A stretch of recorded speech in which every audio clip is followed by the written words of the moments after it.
how are you all? Hope you all are doing very good. Today, students, we are going to start our 5th chapter of class 8, which is about friction.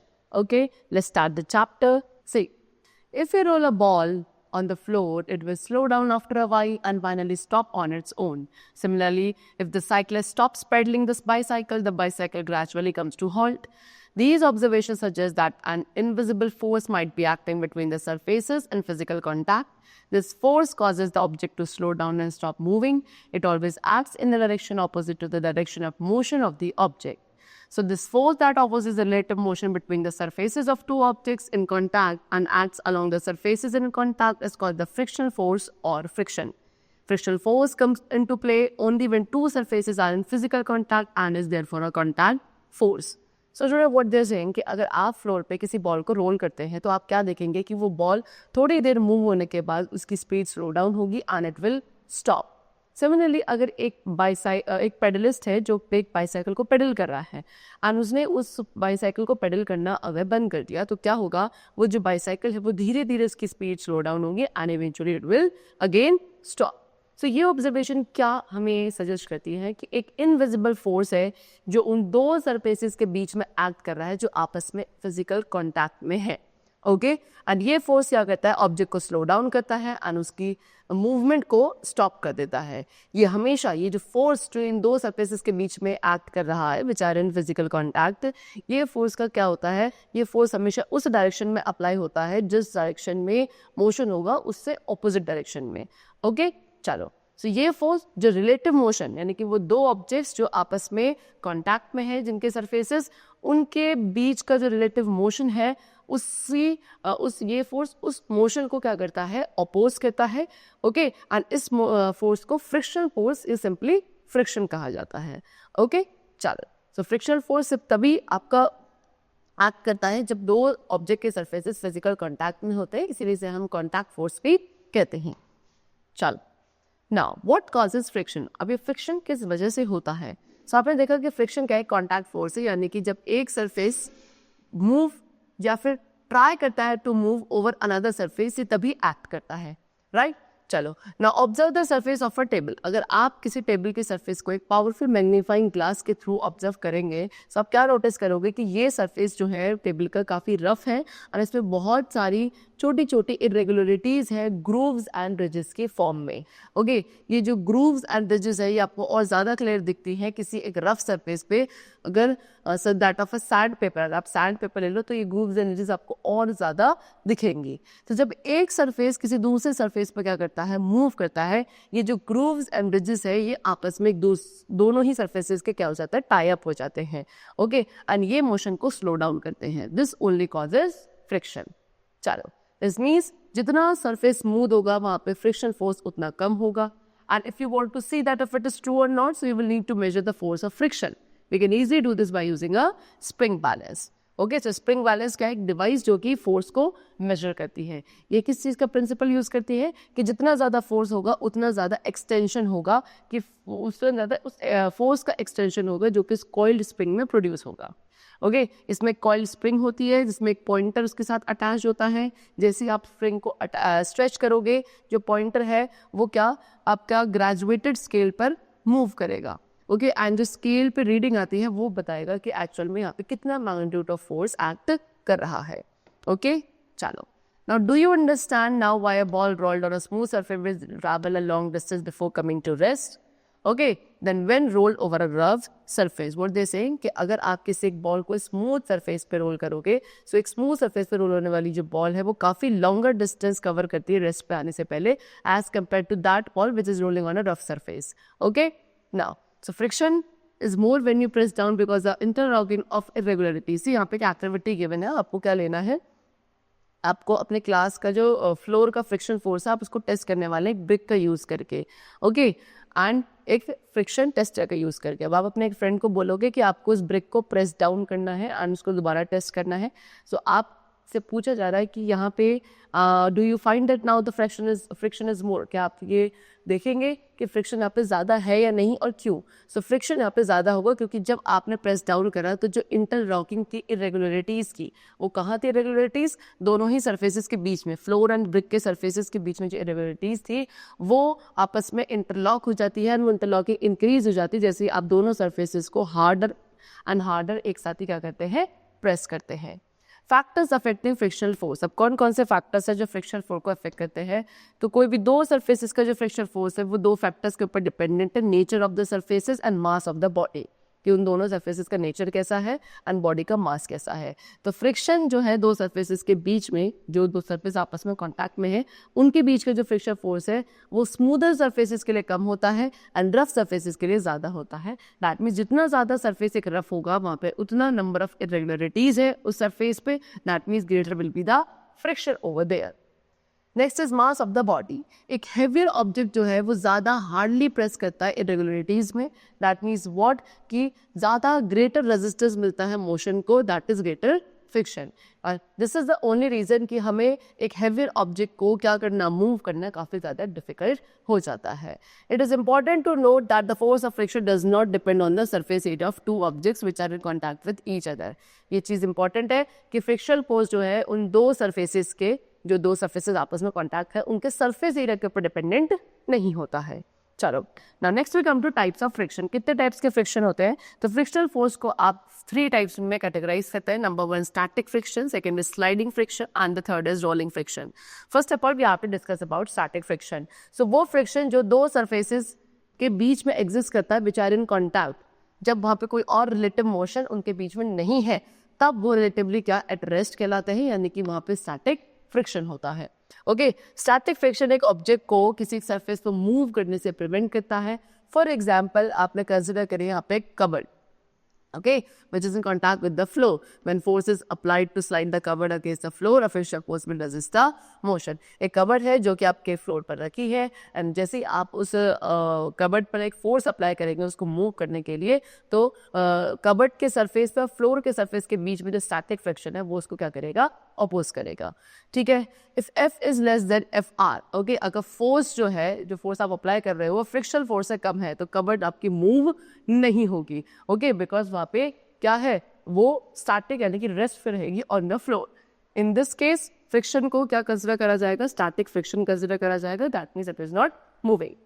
Next is limiting friction. When the external forces increase, जब आप external force को increase कर देते हैं step by step slowly, तो stator friction force भी क्या है, इंक्रीज होता है एंड एक स्टेज आती है जब आपकी बॉडी मूव होने लगती है। सो ये फोर्स ऑफ फ्रिक्शन जो एक्ट करता है जब बॉडी आपका स्टेट ऑफ स्लाइडिंग में होती है, that is called limiting frictional force. The next we come to sliding friction. So वो force of friction जो किसी भी बॉडी के रिलेटिव मोशन को अपोज करता है, जब एक बॉडी एक्चुअली मूव कर रही है दूसरी बॉडी के सरफेस पर, उसे हम स्लाइडिंग फ्रिक्शन कहते हैं। It is found that the force of sliding friction is independent of the area of contact. जो फोर्स ऑफ स्लाइडिंग फ्रिक्शन है वो एरिया ऑफ कॉन्टैक्ट के इंडिपेंडेंट है, यानी कि इस पर डिपेंडेंट नहीं है। ओके, एंड ना ही ये बॉडी की वेलोसिटी के ऊपर डिपेंडेंट होता है। फॉर एग्जाम्पल जब हम हेवी बॉक्स को स्लाइड करने की कोशिश करेंगे across the floor, so initially क्या होगा, उसको मूव करना काफ़ी डिफिकल्ट होगा। ओके, लेकिन एक स्टेज आएगी जब वो स्लाइड होना शुरू हो जाएगा एंड देन फिर उसके लिए ईजी हो जाता है क्या, उसी स्लाइडिंग वाले फ्रिक्शन में उसको पुश करना to continue the motion. That means सिर्फ एक छोटा सा फोर्स रिक्वायर्ड है एक यूनिफॉर्म मोशन को मेंटेन करने के लिए, hence sliding friction is less then static friction. Now next we come to rolling friction. Now when a body rolls on the surface of another, the force of friction between the two surfaces is known as rolling friction. जब एक body जो है किसी दूसरे body के surface के ऊपर role करती है तो उनके बीच में लगने वाला जो सरफेस है के बीच में लगने वाला जो फ्रिक्शन फोर्स है, that is rolling friction. Okay, so एक हैवी ऑब्जेक्ट जिसको आपको मूव करना है उसको आप क्या कर सकते हैं, रोलर्स या व्हीलिस्ट पर रख सकते हैं। उसमें आपको काफ़ी कम फोर्स अप्लाई करना पड़ता है उस ऑब्जेक्ट को मूव करने के लिए एंड उसको मोशन में रखने के लिए। यानी कि रोलिंग क्या है, फ्रिक्शन को रिड्यूस करता है एंड काफ़ी ईजी हो जाता है हैवी ऑब्जेक्ट्स को मूव करना from one place to another because of the rolling friction. Experimentally it has been proved, अब एक्सपेरिमेंट से क्या प्रूव हुआ है कि स्टैटिक फ्रिक्शन सबसे ज़्यादा होता है, फिर स्लाइडिंग फ्रिक्शन उससे कम है एंड सबसे कम कौन सा है, रोलिंग फ्रिक्शन है। ओके, चलो now next is fluid friction.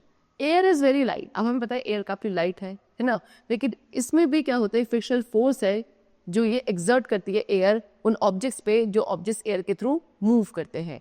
Water and other liquid, जितने भी वाटर बाकी लिक्विड्स है वो भी क्या एक फोर्स ऑफ फ्रिक्शन एक्सर्ट करते हैं जब कोई भी ऑब्जेक्ट इनके थ्रू मूव करता है. एंड जो कॉमन नेम है गैसेस एंड लिक्विड का, उसको हम क्या कहते हैं, फ्लूइड्स कहते हैं. फ्लूइड्स यानी कि लिक्विड एंड गैसेस दोनों ही फोर्स ऑफ फ्रिक्शन एक्सर्ट करते हैं उन सभी ऑब्जेक्ट्स पे which are moving through them. Okay, so वो फ्रिक्शन फोर्स जो किसी एक ऑब्जेक्ट के मूवमेंट को रेजिस्ट करता है जो फ्लूइड के थ्रू मूव कर रहे हैं, उसको हम ड्रैग कहते हैं. एंड ड्रैग जो है किसी ऑब्जेक्ट की शेप पे डिपेंडेंट होता है. Okay, speed of object and also the nature of the fluid, और फिर उस ऑब्जेक्ट की स्पीड क्या है एंड फ्लूइड का नेचर क्या है, इन सब के ऊपर ड्रैग डिपेंडेंट है. ओके, अब फ्लूइड फ्रिक्शन जो है अनडिजायरेबल होता है बिकॉज ये किसी भी ऑब्जेक्ट के मोशन को स्लो डाउन करता है which is moving through it. Okay, and hence it is obvious that when objects move through fluid, okay, so they have to overcome the drag acting on them. In doing so, they lose energy. And ये obvious है, अब कोई भी object अगर किसी fluid के through move करने की कोशिश करेगा तो उसको क्या करना पड़ेगा, इस ड्रैग को जो उसके ऊपर लग रहा है, इस ऑब्जेक्ट के ऊपर, उसको ओवरकम करना पड़ेगा. एंड उसको ओवरकम करने में वो काफ़ी सारी एनर्जी को लूज कर देता है. For example boat, submarine, aircraft, इन सभी को काफ़ी अच्छी एनर्जी रिक्वायर है to drive through the fluids.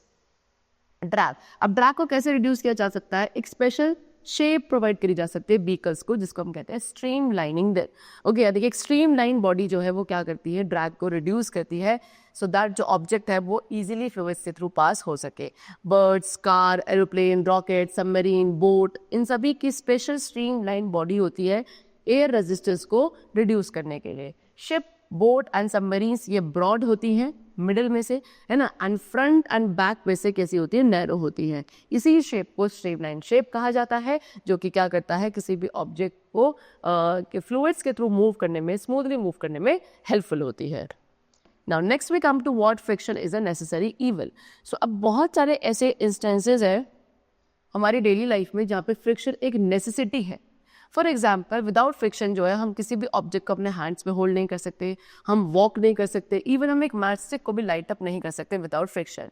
लेकिन कभी कभी फ्रिक्शन आपका डिजायरेबल नहीं होता है, जैसे कि मशीनरी पार्ट्स के बीच में लगने वाला फ्रिक्शन जो है वो वियर एंड टियर कॉज करता है. एंड क्योंकि फ्रिक्शन आपका एडवांटेजियस है सो इसको हम एज अ फ्रेंड भी कंसिडर कर सकते हैं, लेकिन इसके डिसएडवांटेजेस की वजह से ये एक फोर भी है. So depending on the circumstances friction आपका हेल्प भी हो सकता है, हिंड्रेंस भी हो सकता है, इसलिए हम इसको एक नेसेसरी इविल कहते हैं. Okay, now what are the advantages of friction. अब फ्रिक्शन के क्या क्या एडवांटेजेस है, तो ये फ्रिक्शनल फोर्स ही है जो हमारे शूज के सोल एंड ग्राउंड के बीच में है जिसके थ्रू हम क्या कर सकते हैं, इजिली वॉक कर सकते हैं without slipping. Next, friction force की वजह से ही जो कि आपके एक ब्रेक पैड एंड रिम के बीच में लगता है जो कि व्हील को प्रिवेंट करता है फ्रॉम मूविंग अहेड. ओके, इसी की वजह से आप क्या कहते हैं, जैसे कोई रनिंग बाईसाइकिल है, आप उस पर ब्रेक लगाते हैं तो क्या होता है, पहले स्लो डाउन हो जाता है vehicle and it finally stops. Friction के through we are able to write on paper, आप पेपर पे लिख पाते हो फ्रिक्शन फोर्स की वजह से. ओके, फ्रिक्शन फोर्स ही है जो पेंसिल की टिप एंड पेपर के बीच में लगता है and rubs of. Okay, black graphite particles जो पेंसिल की टिप पे से निकलते हैं पेपर पे, वो क्या करते हैं, ब्लैक मार्क्स जो है वो लीव कर देते हैं, छोड़ते हुए चलते हैं on the paper. It is a friction between the surface of a wall, किसी वॉल के सरफेस के बीच में एंड नेल के बीच में जो फ्रिक्शन है उसी के थ्रू एक नेल को आप टाइटली होल्ड कर सकते हैं in the wall. Okay, friction के through we are able to light up match stick, आप एक मैच स्टिक को भी लाइट अप करते हैं because of friction force only. जैसे आप मैच स्टिक को रब करते हैं एक रफ सरफेस पर, जो फ्रिक्शन फोर्स है उस मैच स्टिक की टिप और रफ सरफेस के बीच में वो हीट प्रोड्यूस करता है जिसकी वजह से मैच स्टिक क्या है, फायर कैच कर लेती है. Okay, now we have to discuss about disadvantages of friction. अब फ्रिक्शन फोर्स के क्या क्या डिसएडवांटेजेस है, तो फ्रिक्शन सबसे पहले क्या करता है students, it causes wastage of energy, ये एनर्जी का वेस्टेज करता है. यानी कि किसी एक हैवी ऑब्जेक्ट को मूव करने के लिए काफ़ी सारी एनर्जी यूटिलाइज होती है उस फ्रिक्शन फोर्स को ओवरकम करने के लिए. फ्रिक्शन जो है वो वियर एंड टियर कॉज करता है मशीनरी पार्ट्स के जो भी आपस में रब होते हैं. फॉर एग्जाम्पल जो हमारे शूज़ के सोल्स है, ओके, या फिर जो व्हीकल्स के टायर का सरफेस होता है, मशीनरी के मूविंग पार्ट्स जो है वियर आउट हो जाते हैं टाइम के साथ due to friction force. Next, friction जो है वो व्हीकल्स के जो ब्रेक पैड्स हैं उनको धीरे धीरे वेयर आउट करने लगता है एंड एज अ रिजल्ट जो ब्रेक पैड्स है साइकिल के उनको हमें रिप्लेस करना पड़ता है क्वाइट ऑफन. फ्रिक्शन जो है हीट जनरेट करता है, ओके, यानी कि जो मूविंग पार्ट्स है मशीनरी की वो काफ़ी ज़्यादा हीट एनर्जी प्रोड्यूस करते हैं जो कि सराउंडिंग्स में लॉस हो जाती है, एंड ये अनवांटेड हीट क्या है, डैमेज एंड रिड्यूस कर देती है एफिशिएंसी ऑफ मशीन को, ओके। इसीलिए अरेंजमेंट्स करने पड़ते हैं इन फास्ट मूविंग मशीनरीज को डैमेज अवॉइड करने के लिए, यानी कि ऐसे आपको उसके अंदर अरेंजमेंट्स करने पड़ेंगे सो दैट इसके पार्ट्स कैसे रहे, अंदर कूल डाउन रहे। कार्स में आपने देखा है कूलिंग सिस्टम होता है इंजन को कूल रखने के लिए। Now next is what methods of increasing friction. अब कौन कौन से मेथड्स है जिसके थ्रू आप फ्रिक्शन फोर्स को इंक्रीज कर सकते हैं बिटवीन द टू सरफेसेस। सो कभी कभी काफ़ी डिज़ायरेबल, आई टोल्ड यू कि फ्रिक्शन फोर्स डिज़ायरेबल भी है, तो उस कंडीशन में कभी ज़रूरी हो जाता है कि फ्रिक्शन को इंक्रीज किया जाए सरफेसेस के बीच में, सो दैट वहाँ पे स्लिपिंग अवॉइड करी जा सके। फ्रिक्शन को आप इंक्रीज कर सकते हैं कैसे? सबसे पहला जो रीज़न है दैट इज सरफेसेस को रफ कर दीजिए। आई टोल्ड यू जितना ज़्यादा सरफेस रफ होगा वहाँ पे उतना ज़्यादा फ्रिक्शन फोर्स एक्ट करता है। सो आप क्या कर सकते हैं, जैसे कि जो शूज़ के सोल्स होते हैं वहाँ पे ग्रूव्स बनाए जा सकते हैं, ओके। व्हीकल्स के टायर में ट्रेड्स बनाए जा सकते हैं, एंड जो प्लेयर्स के शूज़ होते हैं उनके स्पाइक्स नीचे बनाए जा सकते हैं सो दैट फ्रिक्शन वहाँ पे इंक्रीज हो एंड एक बेटर ग्रिप मिले उनको on the ground. Next, gymnast जो है, जिमनास्ट में कुछ कोर सब्सटेंसेस जो है अपने हैंड्स पे अप्लाई करते हैं फ्रिक्शन को इंक्रीज करने के लिए for the better grip. Next, sand and gravel. Sand and gravel को क्या स्लिपरी ग्राउंड पर थ्रो किया जाता है रेनी सीजन के दौरान टू इंक्रीज फ्रिक्शन, एंड तब क्या होता है ऐसे सरफेस पे या ग्राउंड पे वॉक करना काफ़ी ईजी हो जाता है without slipping because of the increase frictional force. Now next we come to minimising friction. So कैसे हम फ्रिक्शन फोर्स को मिनिमाइज कर सकते हैं? So I told you again, जब आपको इंक्रीज करना था फ्रिक्शन फोर्स को, आपने सरफेस को रफ बना दिया, now you have to decrease friction, so you have to make the surface smooth, okay. So since friction is due to roughness of surfaces, any process that makes the contact surfaces smooth will reduce friction. So number one is by polishing, यानी कि आप किसी rough surface को polish करके smooth बना देंगे तो वहां पे फ्रिक्शन फोर्स रिड्यूस हो जाएगा। सेकेंडली, बाय ल्यूब्रिकेशन, यानी कि फ्रिक्शन को हम ल्यूब्रिकेट करके भी डिक्रीज कर सकते हैं, यानी कि जिस सरफेस के बीच में आप क्या करना चाहते हैं, फ्रिक्शन को रिड्यूस करना चाहते हैं, वहाँ पे ऑयल, ग्रीस या फिर ग्रेफाइट के थ्रू वहाँ पे ल्यूब्रिकेटिंग करी जा सकती है। जो स्लाइडिंग सरफेसेस होते हैं वहाँ पे एक थिन लेयर आ जाती है ल्यूब्रिकेट की इनके बीच में, जिससे की वजह से रिड्यूस जो फ्रिक्शन है वो रिड्यूस हो जाता है, okay. See the friction is done between the surfaces and the lubricate layer which is massless. Graphite को एज अ ल्यूब्रिकेंट यूज किया जाता है मशीनरीज में जहाँ पे जो मूविंग पार्ट्स हैं वो काफ़ी हाई टेम्परेचर तक चले जाते हैं। And by playing carrom, carrom खेलते वक्त भी आपने देखा होगा, आप टैल्कम पाउडर जो है थोड़ा सा क्या कैरम बोर्ड पे डालते हो, क्या करने के लिए, फ्रिक्शन को रिड्यूस करने के लिए, okay. Now by streamlining to reduce fluid friction. So I told you कि जो फ्लूइड्स होते हैं यानी कि वाटर एंड एयर, वो भी फ्रिक्शन फोर्स एक्सर्ट करता है इन ऑब्जेक्ट्स पे जो उनके थ्रू मूव करते हैं, एंड ये फ्रिक्शन फोर्स जो कि फ्लूइड्स को क्या करता है, एक्सर्ट करता है, ओके। फ्लूइड्स के ऊपर एक्सर्ट करता है ऑब्जेक्ट, इसको हम ड्रैग कहते हैं। किस इसके ऊपर डिपेंड है? ड्रैग हमारे nature of fluid, shape of the object and shape speed of the object with respect to the fluid, इन सभी के ऊपर डिपेंडेंट होता है ड्रैग। तो यहाँ पे आप फ्रिक्शन को मिनिमाइज कर सकते हैं स्ट्रीम लाइन शेप के थ्रू, यानी कि इसमें जो मिडिल वाला पार्ट है वो ब्रॉड होता है एंड फ्रंट एंड बैक वाला पार्ट जो है वो कैसा, नैरो होता है। सो नेचर ने और नेचुरली जो है बर्ड्स एंड फिशेस को स्ट्रीमलाइन बॉडीज दी हैं so that they can easily move through water and air, okay. Aeroplanes, missile, rockets, car, इन सभी की शेप को स्ट्रीमलाइन बनाया जाता है सो दैट इसमें एयर के थ्रू जो फ्रिक्शन है वो रिड्यूस हो सके, जिसको आप एयर रेजिस्टेंस कहते हैं। शिप्स की भी स्ट्रीमलाइन शेप होती है to reduce friction with water. Now next is by using wheels and ball bearing rolling friction, okay.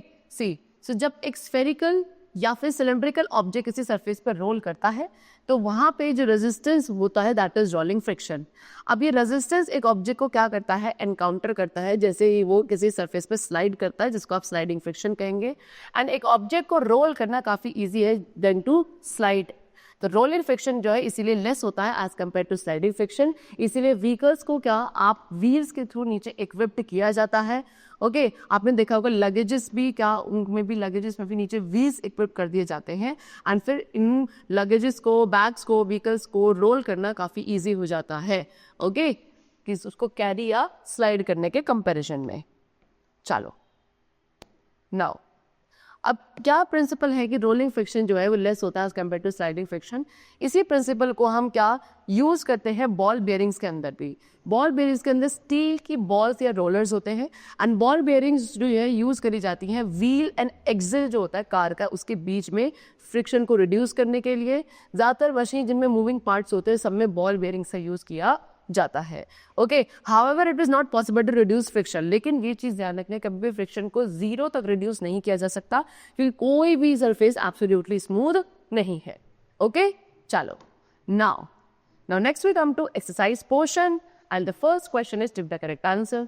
So number one is friction हमेशा क्या है, disadvantage, advantage, sometimes a disadvantage and sometimes an advantage or neither a disadvantage nor an advantage. I told you friction आपका कभी कभी क्या किसी condition में advantage भी हो सकता है और किसी कंडीशन में डिसएडवांटेज भी हो सकता है। That means the correct option is C. Okay, चलो now it is difficult to walk on the ice. एक वो आइस के ऊपर वॉक करना क्यों डिफिकल्ट है, बिकॉज वहां पे फ्रिक्शन कैसा होता है, low. That is option number D is correct. Now next we come to friction can be increased by, friction को हम कैसे increase कर सकते हैं, by making the surfaces rough. Okay, that is option number D, again the correct answer. Now next is which of these is true about friction. इनमें से कौन सी चीज है जो friction के बारे में सही है कि it can stop a moving object. The first option is only correct. Okay, friction क्या कर सकता है, मूविंग ऑब्जेक्ट को स्टॉप कर सकता है। In which case is friction a disadvantage, इनमें से किस केस में फ्रिक्शन एक डिसएडवांटेज होगा, running a machine, walking, applying brakes and writing. That is option number A, running a machine is correct. Now next we come to ball bearings are useful. Ball bearings useful होती हैं because rolling friction is less than sliding friction. Okay, चलो, so yes, so that is option number B. Now next is fill in the blanks. So first of all, the first question is ball bearing is commonly used to dash friction. ठीक है, ball bearing का क्यों commonly use किया जाता है, to reduce friction. Next is a frictional force acts to dash relative motion between two surfaces. एक frictional force जो है दो सरफेसेस के बीच का रिलेटिव मोशन है उसको क्या करने के लिए यूज किया जाता है, अपोज करने के लिए, रिड्यूस करने के लिए। Next is sprinkling of fine powder. Carrom board पे जब फाइन पाउडर को स्प्रिंकल करते हैं वो क्यों किया जाता है, to reduce friction. The force of friction, वो फोर्स ऑफ फ्रिक्शन जो फ्लूइड्स के थ्रू एक्सर्ट किया जाता है उन सभी ऑब्जेक्ट्स में which move through it, they are called drag. That force is called drag. Dash are use in the brake system. Brake system में किन का यूज किया जाता है फ्रिक्शन को इंक्रीज करने के लिए, that is brake pads. Okay, friction causes dash of machine parts. फ्रिक्शन की वजह से मशीन पार्ट्स का क्या होता है, wear and tear. Okay, now next we come to match the following and the first is friction. So friction जो है, फ्रिक्शन को मैच करेंगे किसके साथ, कि फ्रिक्शन एक सेल्फ एडजस्टिंग फोर्स है which is option number C. Ball bearing, ball bearing क्या करते हैं, they are use to reduce friction, that is option number D. Streamline shape, streamline shape किसकी होती है, फिश की, option A. Brake lining, brake lining क्या करता है, इंक्रीज करता है फ्रिक्शन को, ऑप्शन ई।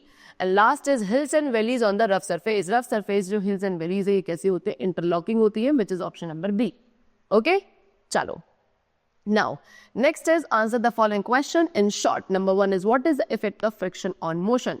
मोशन पर फ्रिक्शन का क्या इफेक्ट होता है, सो मोशन का फ्रिक्शन पे क्या इफेक्ट होता है कि फ्रिक्शन जो है मोशन को जो है इसकी जो स्पीड है, स्पीड ऑफ मोशन को स्लो डाउन करता है and eventually it stops the motion.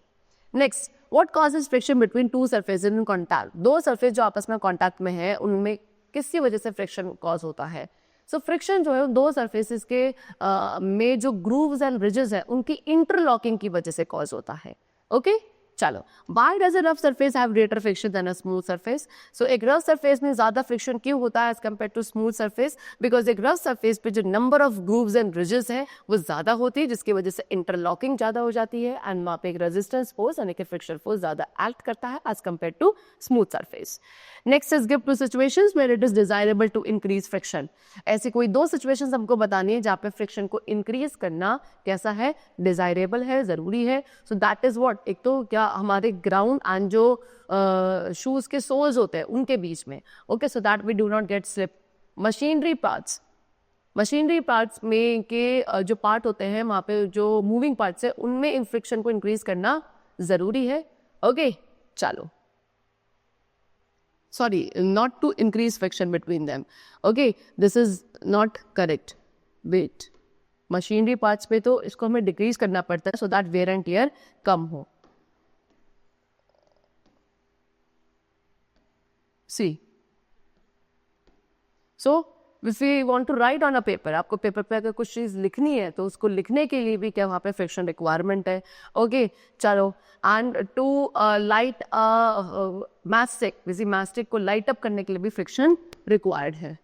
Now next is what is streamlining, how it is useful. Streamlining क्या है? Streamlining एक शेप है जो कि जितने भी ऑब्जेक्ट्स जो फ्लूइड्स के थ्रू मूव करते हैं उनको प्रोवाइड करी जाती है. दैट मीन्स इस शेप में जो किसी भी ऑब्जेक्ट का मिडिल वाला पार्ट है वो ब्रॉड होता है एंड उसका जो फ्रंट एंड एंड यानी कि जो एंड पॉइंट्स हैं वो नैरो होते हैं, so that they can easily overcome that force of friction और the drag which is acting on the fluids. Okay चलो, now next is answer the following question in detail. अब हमें detail में questions को explain करना है. Number 1 is state and explain the different types of friction. Different types of friction में discuss किए थे, static, sliding and rolling friction, and I have explain you have to explain that. Okay next, how does friction force vary with change in roughness of the surface.